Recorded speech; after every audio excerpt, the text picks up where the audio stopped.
retrouvez pour ce 5e dimanche de Carême de l'année C, la lecture partagée de l'Évangile avec l'équipe du Châtelard. Donc Chantal, Édouard, Miguel, moi-même et Alfred à la technique. Donc nous allons lire ensemble avec vous dans notre Bible ou notre livre de dimanche de la messe, l'Évangile selon Saint Jean, chapitre 8, versets 1 à 11. Nous le lisons. En ce temps-là, Jésus s'en alla au mont des Oliviers. Dès l'aurore, il retourna au temple. Comme tout le peuple venait à lui, il s'assit et se mit à enseigner. Les scribes et les pharisiens lui amènent une femme qu'on avait surprise en situation d'adultère. Ils la mettent au milieu et disent à Jésus, « Maître, cette femme a été surprise en flagrant délit d'adultère. Or, dans la loi, Moïse nous a ordonné de lapider ces femmes-là. Et toi, que dis-tu » Il parlait ainsi pour le mettre à l'épreuve, afin de pouvoir l'accuser. Mais Jésus s'était baissé, et du doigt il écrivait sur la terre. Comme on persistait à l'interroger, il se redressa et leur dit, « Celui d'entre vous qui est sans péché, qu'il soit le premier à lui jeter une pierre. » Il se baissa de nouveau, et il écrivait sur la terre. Eux, après avoir entendu cela, s'en allaient un par un, en commençant par les plus âgés. Jésus resta seul avec la femme, toujours là, au milieu. Il se redressa et lui demanda, « Femme, où sont-ils donc? Personne ne t'a condamné » Elle répondit, « Personne, Seigneur. » Et Jésus lui dit, « Moi non plus, je ne te condamne pas. Va, et désormais ne pêche plus. » Nous prenons quelques moments de silence pour lire personnellement l'Évangile dans Saint Jean, chapitre 8, versets 1 à 11. Nous le lisons tranquillement de ce côté-ci de la table et de votre côté.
Commencer le partage sur cet évangile. Celui qui veut prendre la parole le fait.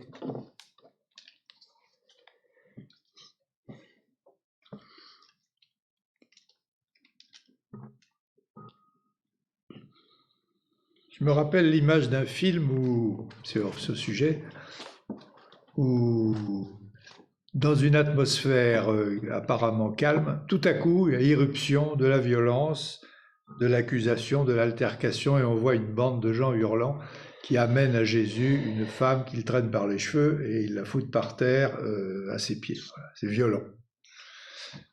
Et alors c'est bien parce que ce récit D'abord, c'est au chapitre 8e, déjà au chapitre 7e, ça n'a pas arrêté d'avoir une altercation entre Jésus et ses adversaires, enfin ses interlocuteurs.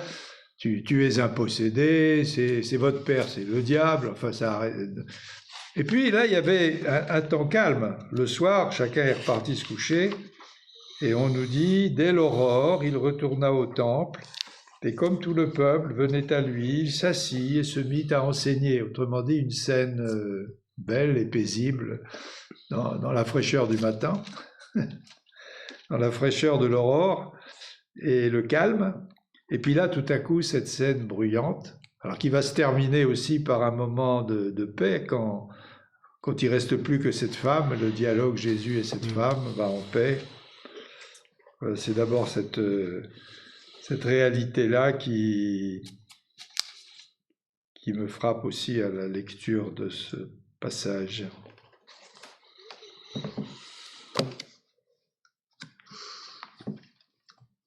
Moi, je me pose toujours la même question quand j'ouvre une page d'évangile du dimanche. Je me dis, pourquoi ce texte-là pour aujourd'hui? Pourquoi cette scène de la femme adultère au 5e dimanche de Carême, tout de suite avant les rameaux? Voilà, c'est la question que je me pose.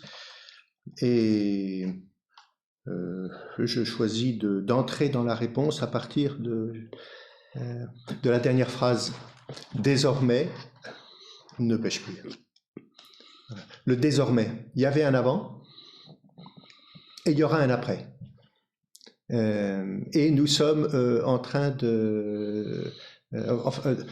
s'annonce une nouveauté. Et je dis ça parce que les deux autres, je suis allé jeter un œil quand même sur les deux autres lectures pour voir l'unité des lectures. Et c'est manifestement vers une nouveauté qu'on nous oriente. Vous voyez, dans la première lecture, Isaïe, ne faites plus mémoire des événements passés.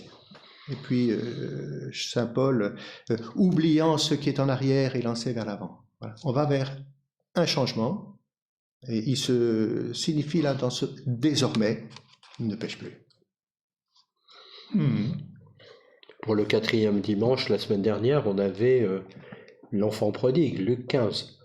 Donc aussi une scène de réconciliation et de miséricorde. Ici, on en a une autre. Moi, ce qui me touche, c'est l'attitude de Jésus déjà. Quand il s'étant assis, il enseignait. C'est un peu comme avant la multiplication des pains, quand il a besoin d'enseigner, il n'est pas au-dessus des autres, il s'assoit pour être au niveau. Donc, il y a une démarche d'humilité. Et ce qui me touche, là, c'est les quatre temps où, devant la violence de cette scène, Jésus se baisse. Après ça, il y a toujours besoin d'un face-à-face, il va se relever, puis à nouveau, il va se rebaisser, il va se inscrire sur le sol. Et quand il va être en partage avec cette femme, il va être dans un face-à-face, il est debout. Il y a toujours, Jésus a besoin de ce face-à-face avec nous quand il s'adresse à nous.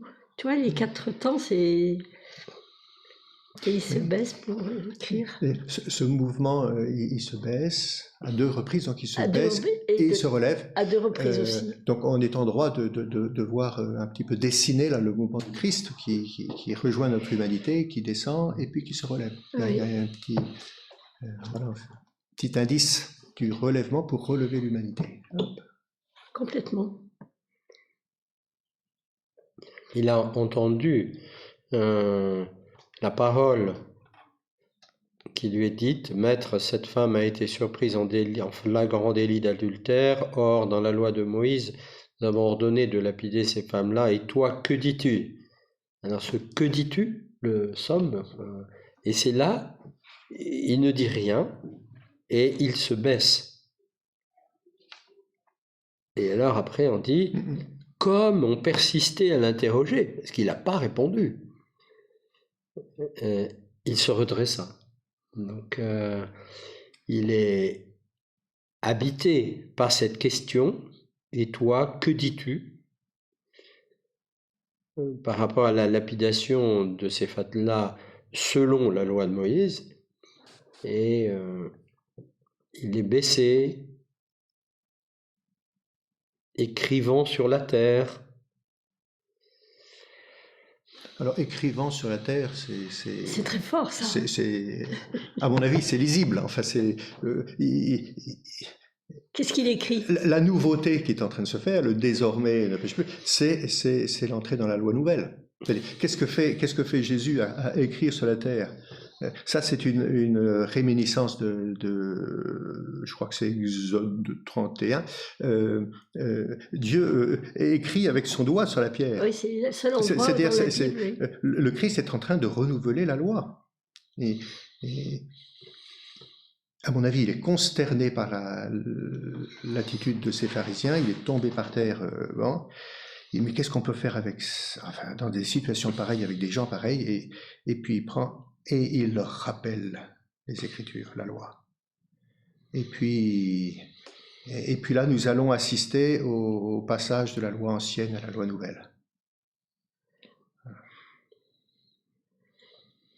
Il est consterné, mais il est aussi pris en porte-à-faux, là, parce qu'il ne peut pas dire n'importe quoi, il ne peut pas défier la loi, il peut pas. Oui.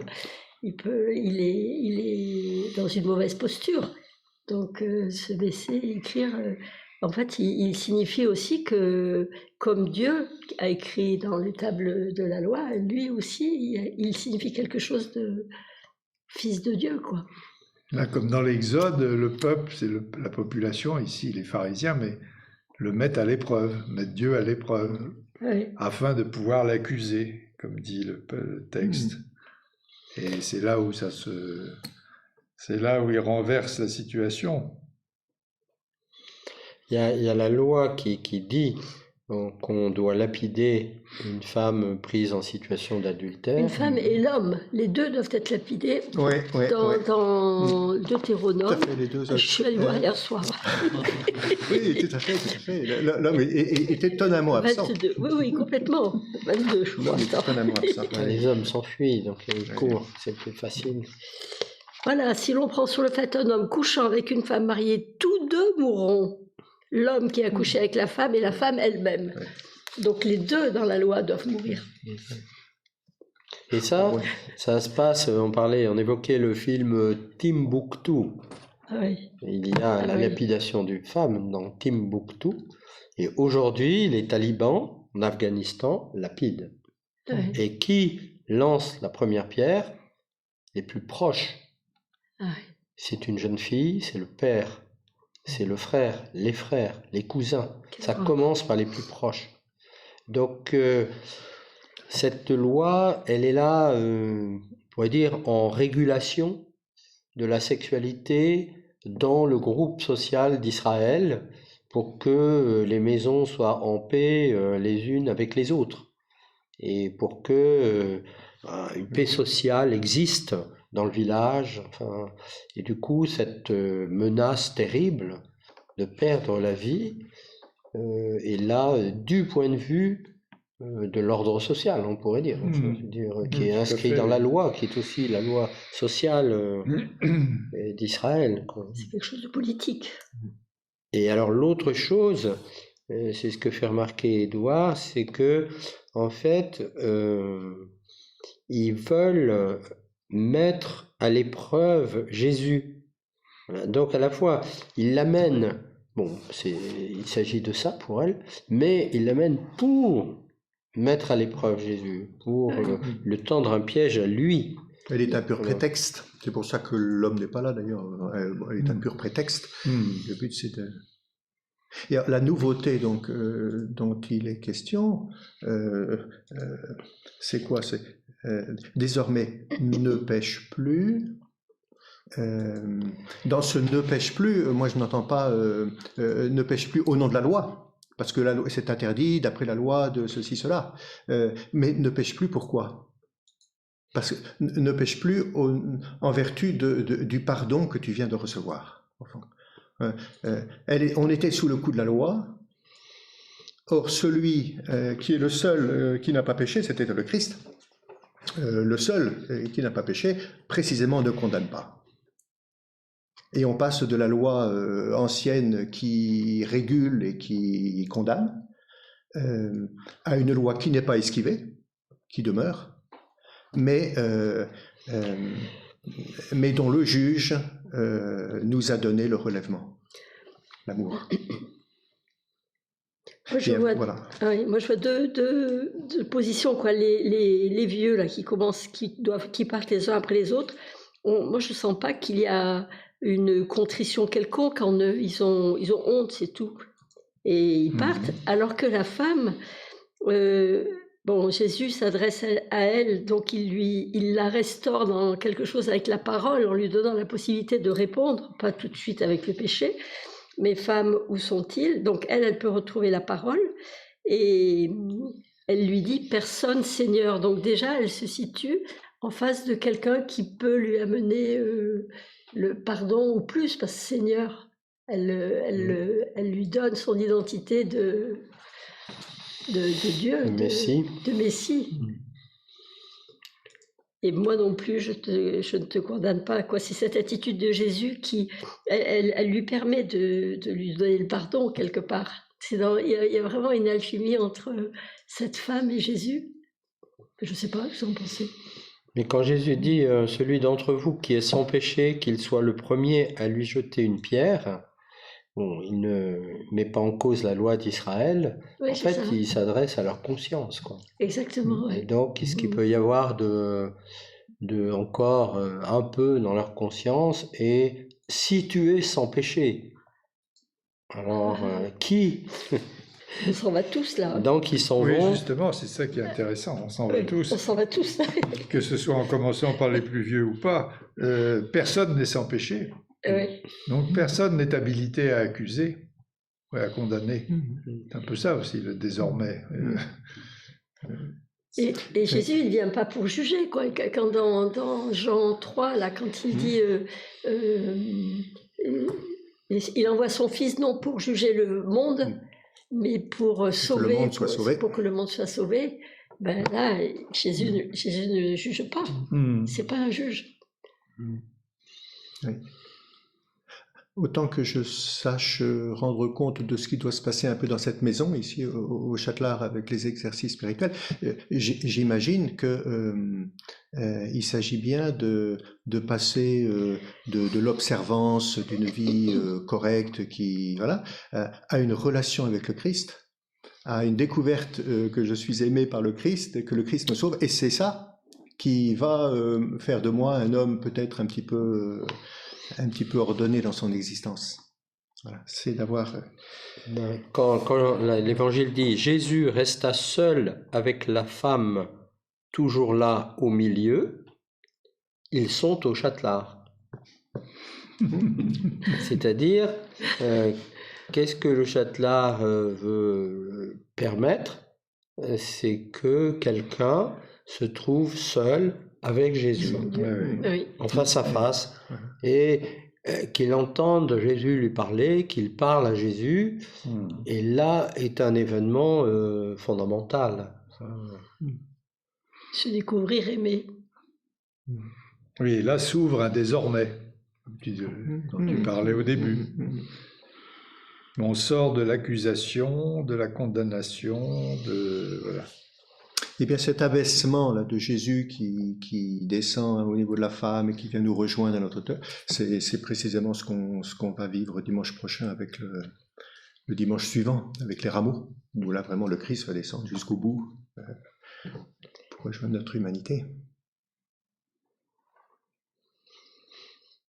Alors, c'est après qu'il soit seul avec la femme qu'il se redressa. Donc il a dû peut-être à l'oreille entendre qu'il y avait un silence. Le silence. Oui, il y a un grand silence. Après avoir entendu cela, oui. Tu as raison. Ah non, c'est eux.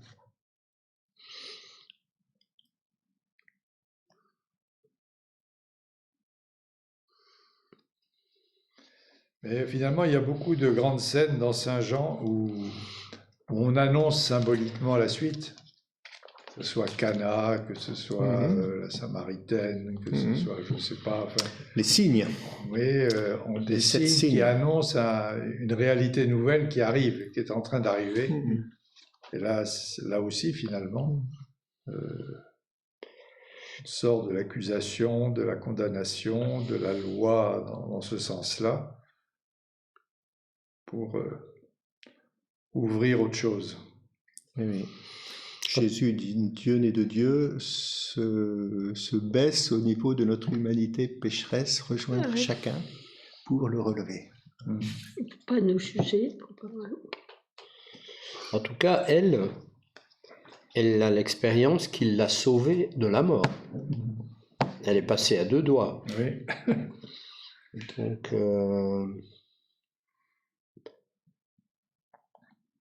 c'est grâce à Jésus. Mm. Et quand même, c'est énorme pour elle d'avoir été sauvée de la mort. Et Jésus, l'attitude qu'il a, en fait, elle est étayée par sa relation au Père. Parce que quant à Jésus, il alla au mont des Oliviers, il alla prier, puis il est redescendu à l'aurore au temple. Donc il y a quelque chose de cette prière de Jésus qui lui permet d'être ce qu'il est, quoi. Bon, il est ce qu'il est, de toute façon.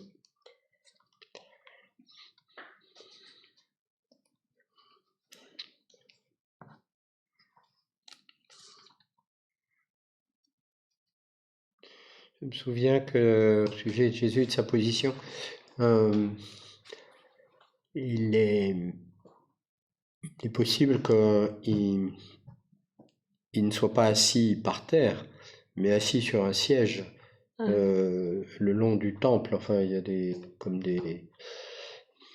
sièges Des bancs. adaptés au mur, Ah enfin collés au mur, quoi, enfin en pierre. Des rebords. Des rebords. Et en fait, chez nous, actuellement, on a des candidats à la présidence de la République qui parlent debout.